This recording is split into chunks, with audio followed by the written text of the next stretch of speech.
Olá, Vete! Seja muito bem-vindo, muito bem-vinda a mais um episódio do Jana Responde. Aqui eu tiro as principais dúvidas da minha audiência, dúvidas que chegam lá na caixinha de perguntas, aqui nos comentários do YouTube ou nos comentários das postagens lá no Instagram. E hoje eu vou responder 5 dúvidas sobre mastectomia, feridas, sonda esofágica, dreno torácico e sutura. Então, antes de eu começar a responder essas dúvidas, deixa seu like aqui no vídeo para que o YouTube entregue esse vídeo para o máximo de veterinários possíveis para a gente poder ter uma melhora na qualidade da medicina veterinária. E a primeira dúvida vai ser sobre mastectomia, que é o quê? No caso de um tumor que esteja inflamado, deve-se fazer citologia? Como demora 7 dias para ficar pronto, não seria muito tempo de anti-inflamatório para o animal? Já que além desse tempo, ele ainda teria que tomar o anti-inflamatório no pós.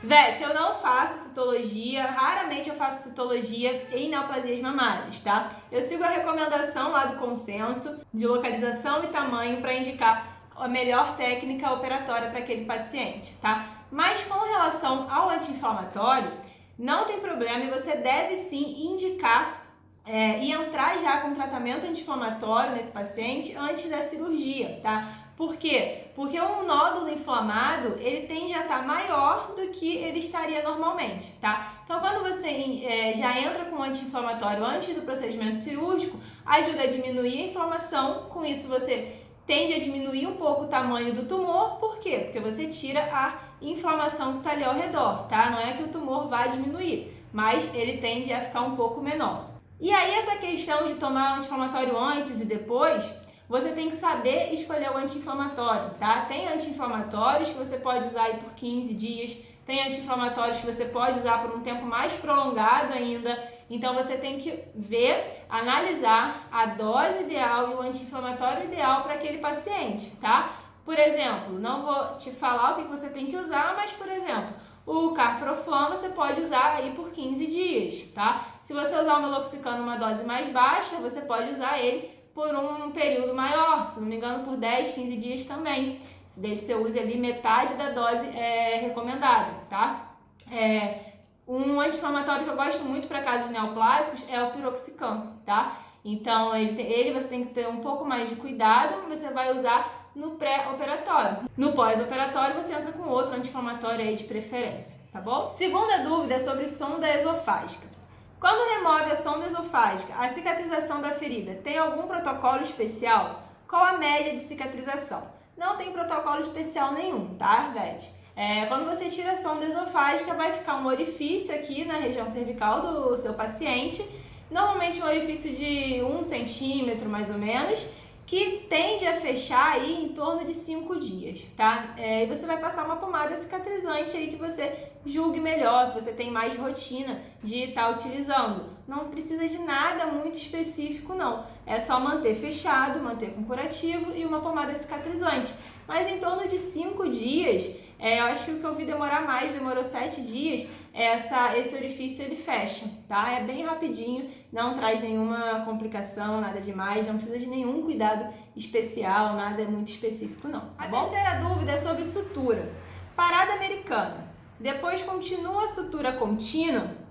É para dar mais segurança àquele ponto? Exatamente, tá, Vete? Você faz o bloqueio, a parada americana nada mais é do que um bloqueio na sua sutura contínua, para se tiver ruptura do ponto inicial ou do ponto final, não desfaça toda a sua sutura, tá? Então aquele bloqueio faz com que se romper o ponto final, por exemplo, ó, vai parar de abrir aqui, a não ser que esse bloqueio ele rompa também, tá? E aí você vai fazer o bloqueio e você continua a sua sutura normal, tá? Normal. Não, você não vai cortar ali o fio e pronto. Não.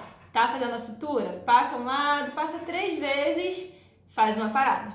Passa mais 3 vezes, faz outra parada. Continua até você chegar no final da sua sutura, tá bom? Não tem mistério. Quarta dúvida de hoje é: posso usar colagenase em feridas recentes? E adivinha a minha resposta?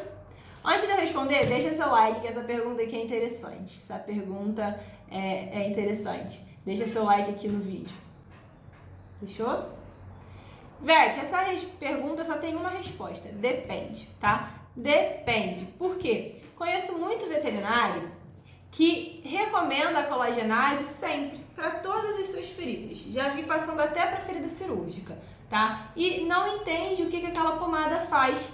Inclusive, eu uma vez estava até discutindo com uma veterinária que trabalhava comigo, porque mas eu sempre usei a colagenase e sempre deu certo. Por que eu vou trocar?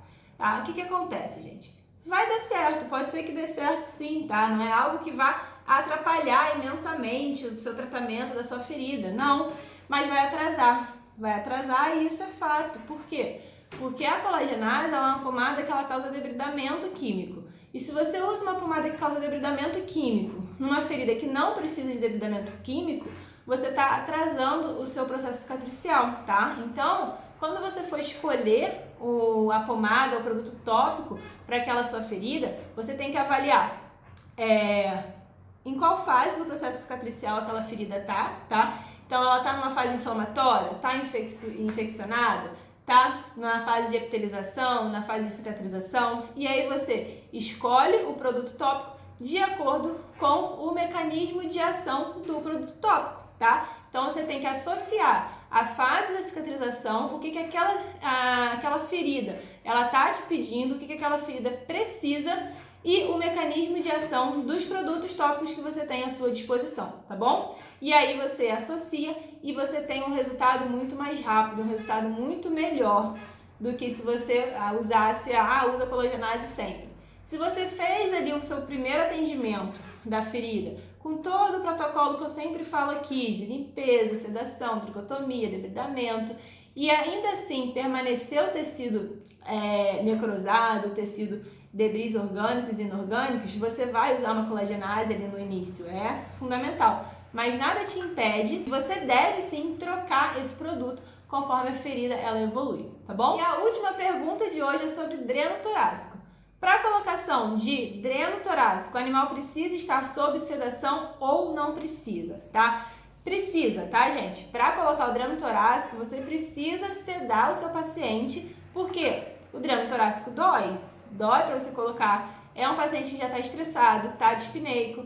Na medicina humana, quando chega um paciente aí com traumatismo, com hemotórax, pneumotórax, eles já saem colocando o dreno torácico ali para drenar todo aquele sangue, aquele ar que está ali dentro. E é a sangue frio mesmo, tá?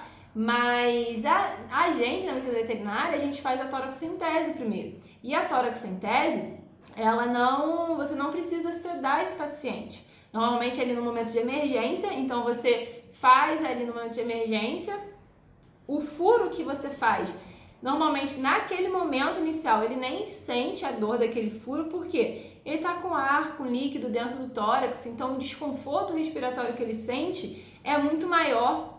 E aí quando você fura, o alívio que ele sente ao conseguir respirar novamente, quando você faz a drenagem,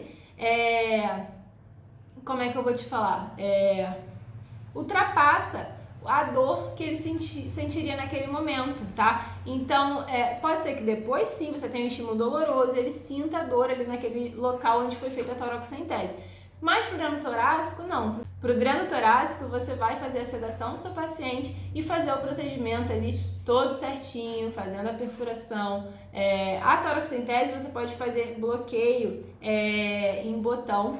A Laís explica um pouco disso na live que eu tive com ela aqui, que vai aparecer aqui em algum lugar, tá? Mas pro dreno torácico, a sedação é extremamente importante, tá bom? Então, Vete, essas foram as dúvidas do Jana Responde de hoje. Espero que tenham gostado. Se ficou alguma dúvida sobre esses assuntos, deixa aqui nos comentários ou lá na caixinha de pergunta, que eu vou ter um enorme prazer de trazer ela pra cá, pra um dos episódios do Jana Responde.